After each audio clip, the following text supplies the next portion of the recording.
Nicolás Maduro rechaza la presión internacional y envía un mensaje a Europa: no nos importa lo que dicen. Nicolás Maduro no excluye una línea directa con Donald Trump.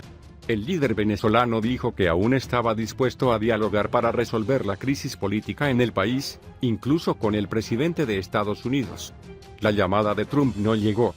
Esperemos que eso suceda, dijo Maduro en una entrevista para el programa Salvados, en parte adelantada por La Vanguardia, en respuesta a las conversaciones que tuvo con líderes internacionales. En cualquier caso, justo antes de estas palabras, Maduro afirmó que Trump lo consideraba como el enemigo número uno para destruir y habló de una nueva guerra fría que han decretado en los Estados Unidos. Volviendo un poco atrás, el venezolano acusa incluso a Trump de estar detrás del ataque del drone que intentó poner fin a su vida. El ataque contra mí fue autorizado por la Casa Blanca, dijo en una entrevista.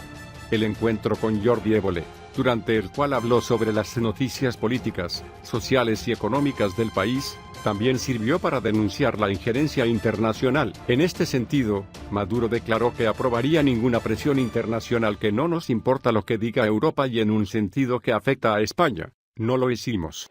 No obedecieron órdenes de Madrid.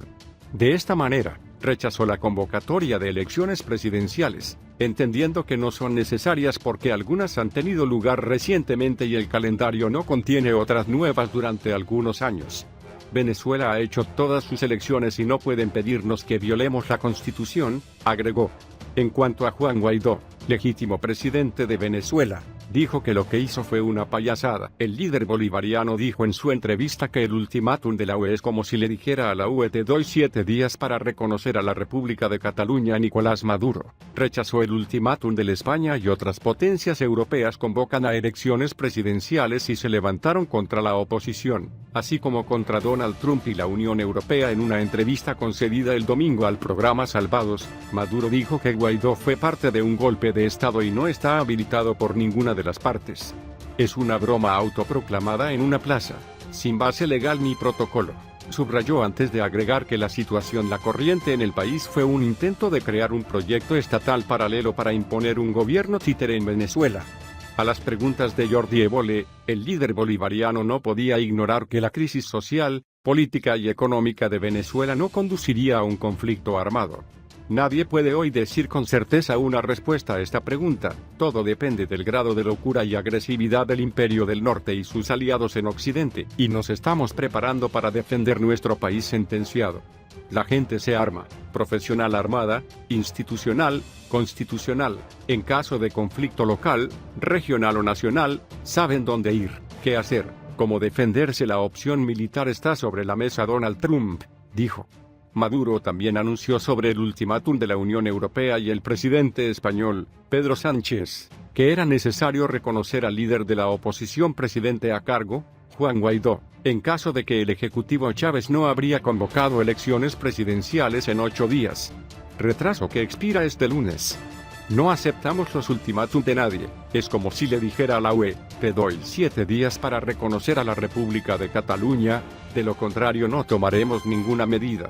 La política internacional no puede basarse en un ultimátum. ¿La UE debe dar órdenes a un país?, dijo en una entrevista grabada esta semana.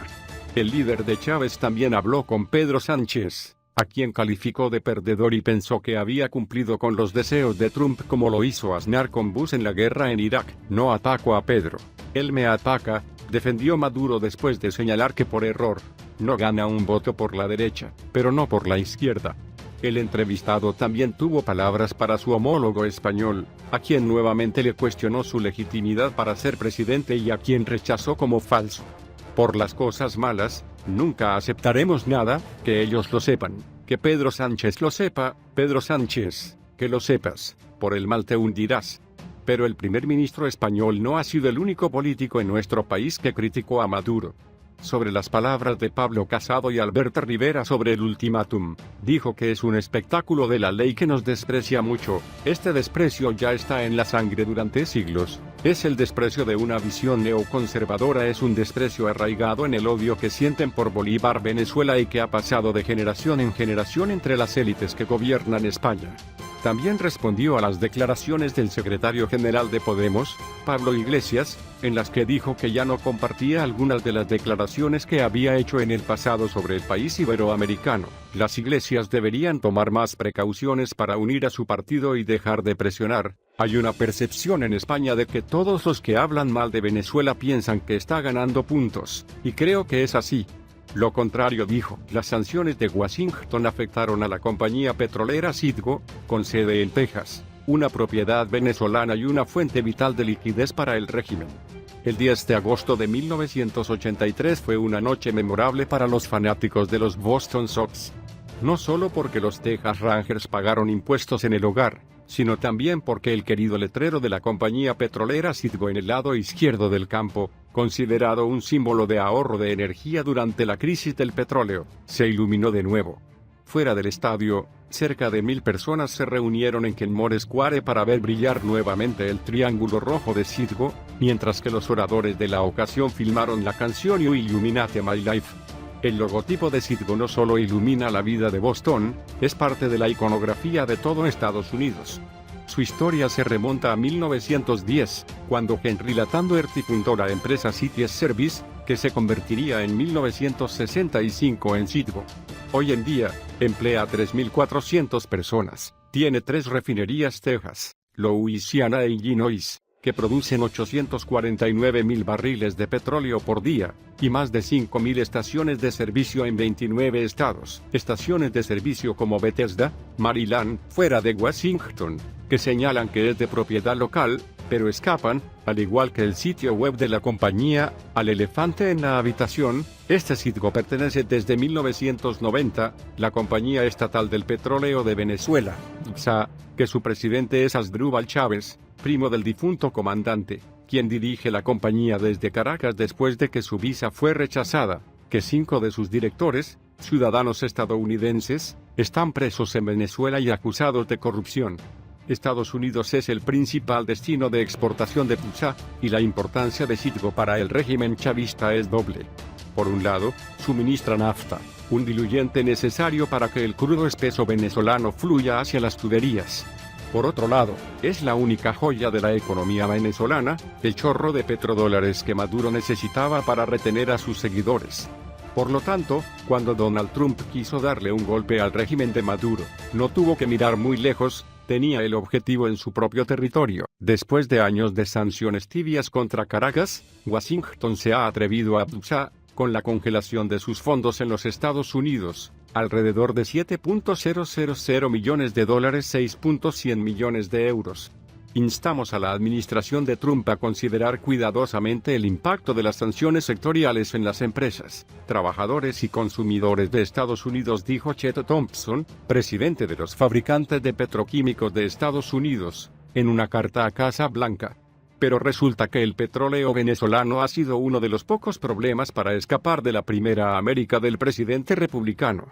Al menos en el corto plazo. Las sanciones contra PDVSA obligan a Citgo a dejar de enviar dinero y nafta a Venezuela. Debe registrarse en una cuenta estadounidense a la que solo tendrá acceso el gobierno de Guaidó, la única que reconoce. Ahora, Citgo está en el centro de la batalla por el futuro de Venezuela. Según el Wall Street Journal, las sanciones obligaron a la empresa a investigar la bancarrota para proteger sus operaciones y evitar que sus activos fueran saqueados por los leales a Maduro o desmantelados por los acreedores. El país se contactó con Citgo pero no recibió una respuesta a las preguntas formuladas.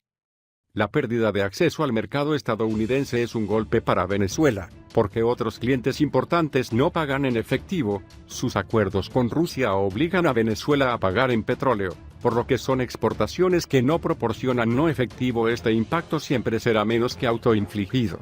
La producción ha disminuido considerablemente con Chávez y Maduro. Venezuela no ha podido reinvertir en campos o equipos petroleros. Dijo, la clave ahora pertenece más a la política internacional que a la economía. ¿Venezuela puede ir a otros gobiernos por dinero? La pregunta para aquellos que quieren que Maduro se vaya es si han bloqueado su acceso a otras fuentes de capital, dijo Edward Dears, profesor de Economía del Petróleo en la Universidad de Houston. Además, Citgo, que refina el crudo de otros 18 países, incluido el 24% de Venezuela, debe buscar nuevos proveedores. El año pasado, el 7% de las importaciones de petróleo crudo de Estados Unidos provino de Venezuela, su cuarto proveedor más grande, después de Canadá, Arabia Saudita y México. Citgo y las otras refinerías en el Golfo de México podrán reemplazar el crudo venezolano, probablemente por el crudo canadiense. ¿Será una realineación en el corto plazo? No creo que cambie el mercado petrolero mundial.